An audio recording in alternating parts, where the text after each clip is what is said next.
नमस्कार दोस्तों, GATE fundamental strength of material के लेक्चर में आपका बहुत बहुत स्वागत है।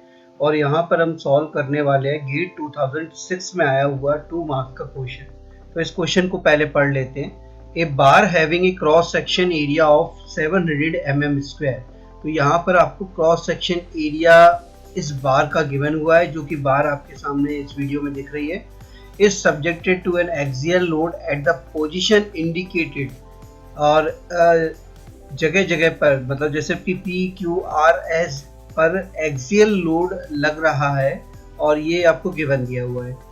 The value of stress in the segment QR के अंदर क्या स्ट्रेसेस डेवलप हो रही है, ये हमें निकालना है। तो यहाँ पर मैं गिवन कंडीशन एक बार लिख देता हूँ। गिवन कंडीशन हमारी है एरिया 700 mm स्क्वायर दिया हुआ है और stress in the segment QR हमारे को फाइंड आउट करना है और ये वैल्यू आपकी दी हुई है। 4 ऑप्शन दिए हुए हैं, 4 में से कोई एक सही होगा। देख लेते हैं किस तरीके से हम इसको सॉल्व करेंगे।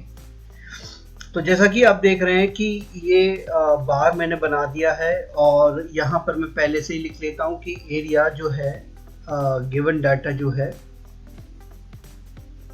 एरिया 700 mm स्क्वायर गिवन है क्वेश्चन में और हमारे को फाइंड करना है stress in the segment QR। सिर्फ स्ट्रेस इसमें निकालनी है, चेंज इन लेंथ नहीं निकालना है पूरे का। और सिर्फ QR सेगमेंट के अंदर स्ट्रेस क्या डेवलप होगी ये हमारे को निकालना है। तो सबसे पहले इसका फ्री बॉडी डायग्राम मैं बना लेता हूँ। Free body diagram in 3 segment को लेकर बना हुआ है या सेक्शंस को लेकर बना हुआ है। पहला है PQ, सेकंड है QR जैसा कि आप इधर देख रहे हैं QR, और थर्ड है हमारा RS। अब बात करते हैं कि यहाँ पर 3 अलग अलग सेक्शन है, तो 3 अलग अलग लोड क्या क्या रहेंगे, इनको किस तरीके से फाइंड आउट करेंगे, इसकी हम बात करते हैं। तो जैसा कि हम जानते हैं कि क्या ये बॉडी इक्विलिब्रियम में है या नहीं, इसका पता हम किस तरीके से करेंगे। लेफ्ट साइड जो फोर्सेस ऐड कर रही हैं और जो राइट साइड फोर्सेस ऐड कर रही है, अगर वो दोनों बराबर हैं और कोएक्सियल हैं तो हम कह सकते हैं ये बॉडी इक्विलिब्रियम में है। तो ये आप देख लीजिए 63 और 21, ये 63 और 21 किलो न्यूटन आपका मिलके 84 किलो न्यूटन के बराबर हो जाता है। Similarly 35 plus 49 kilo Newton again 84 के बराबर हो जाता है, जो कि राइट डायरेक्शन में लग रहा है। तो इक्वेशन हम कह सकते हैं कि पूरी की पूरी बैलेंस्ड है और फोर्सेस बैलेंस्ड है। और अगर फोर्स बैलेंस है तो इनके फ्री बॉडी डायग्राम या कह सकते हैं हर एक पॉइंट पर आपको इक्विलिब्रियम मिलेगा। तो जैसा कि हमने मैकेनिक्स में हम जानते हैं कि अगर बॉडी इक्विलिब्रियम में है तो इसके फ्री बॉडी डायग्राम भी इक्विलिब्रियम में रहेंगे। तो फ्री बॉडी डायग्राम हम बना लेते हैं।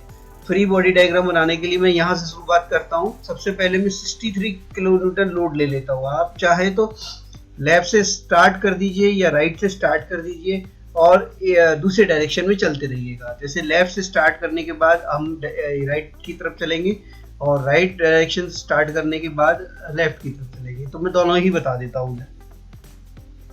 सबसे पहले यहाँ पर मैं 63 किलो न्यूटन के लोड को लगा देता हूँ। अब जैसे कि हम जानते हैं कि बॉडी इक्विलिब्रियम में है तो फ्री बॉडी डायग्राम भी इक्विलिब्रियम में रहेगा और इक्विलिब्रियम में PQ को रहने के लिए 63 किलो न्यूटन को इस डायरेक्शन में आप लगा दीजिए। तो ये 63 किलो न्यूटन लोड मैंने यहाँ पर लगा दिया और ये ही लोड हमारा क्या हो जाएगा P1, या कह सकते हैं load in the member PQ। अब आप देखिए कि Q मेंबर पे जब ऊपर आपने देखा तो 35 किलो न्यूटन का लोड लग रहा था, जबकि हमने यहाँ पर 63 का लोड लगा दिया और लगना कितना चाहिए था, 35 किलो न्यूटन का लोड लगना चाहिए था। तो हम इस डायरेक्शन में अब डायरेक्शन अपोजिट कर देते हैं और ये जो रिमेनिंग 28 किलो न्यूटन का लोड है वो हम इस डायरेक्शन में लगा देते हैं। अब ऐसा क्यों किया मैं आपको बता देता हूँ कि 63 यहाँ पर देख लीजिए, इन दोनों का जो मैं इन दोनों की बात कर लेता हूँ। इन दोनों की अगर मैं बात करूं तो 63 किलो न्यूटन जो है वो टूवर्ड्स राइट डायरेक्शन है और 28 किलो न्यूटन जो है टूवर्ड्स लेफ्ट डायरेक्शन है, और दोनों का समीशन आपका आ जाएगा 35 किलो न्यूटन जो कि राइट डायरेक्शन में होगा, और जो ही रिक्वायर्ड वैल्यू हमारी है इस तरीके से हम फाइंड आउट करेंगे। कहने का मतलब 35 इधर लगना चाहिए था, इसको बैलेंस करने के लिए आपने 63 इधर लगा दिया, और 63 अगर लगा दिया तो रिमेनिंग जो है 28 किलो न्यूटन वो वापस आप लेफ्ट डायरेक्शन में लगा दीजिए, तो ये ऊपर वाली कंडीशन सेटिस्फाइड हो जाएगी। सिमिलरली अब क्यू आर की बात कर लेते हैं। क्यू आर को अगर इक्विलिब्रियम में रहना है तो यहाँ पर भी ये कितना लोड लगाएगा, 28 किलो न्यूटन लोड लग गया, तो ये क्यू आर सेगमेंट भी किस में आ गई, इक्विलिब्रियम में आ गई। अब बात करते हैं हम आर एस की।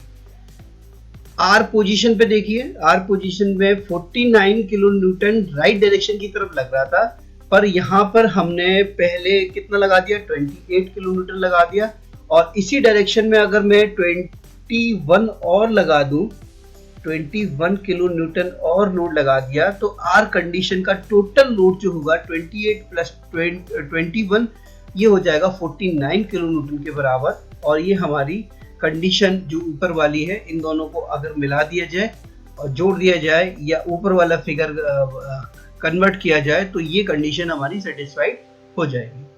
अब आर एस को इक्विलिब्रियम में रहना है तो 21 किलो न्यूटन का लोड यहाँ पर भी लगा दिया गया, तो ये P1 P2 या force in the member Q R कह सकते हैं इसको, और ये P3, ये तीनों मेंबर की फोर्सेस आपके सामने आ गई है। अब सामने आ गई है तो हमारे को क्वेश्चन में पूछा गया है stress in the member Q R.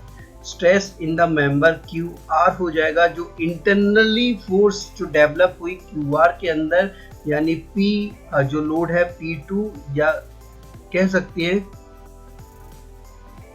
Force in the member Q R divided by area. Area is constant through out the length, तो हम इसको अब लिख सकते हैं। लोड हमारा है 28 किलो न्यूटन, किलो न्यूटन को कन्वर्ट कर लेता हूँ 10 टू पावर 3 न्यूटन में, और एरिया हमारा है 700 mm स्क्वायर। तो कैंसिल आउट कर दीजिए और इसको कैंसिल आउट कर दीजिए, 4 और 1 0 यहाँ से बचेगा, तो ये आ जाएगा 40 न्यूटन पर mm स्क्वायर। तो stress in the member Q R हमारा जो आंसर है वो 40 न्यूटन पर mm स्क्वायर आ गया, या हम कह सकते हैं इसको मेगा पास्कल आ गया। अब ऑप्शन चेक कर लेते हैं एक बार कि ऑप्शन में क्या क्या लिखा हुआ है। ऑप्शन में देख लीजिए, force in the member Q R जो हमें निकालना था वो, और stress in the member Q R जो हमें निकालना था वो हमने निकाल लिया। Stress in the Q R member आया हमारा 40 मेगा पास्कल, और ये answer A is correct answer. Thank you very much. इसी के साथ हमारा ये लेक्चर खत्म होता है, और इसको सब्सक्राइब करना ना भूलें। Thank you.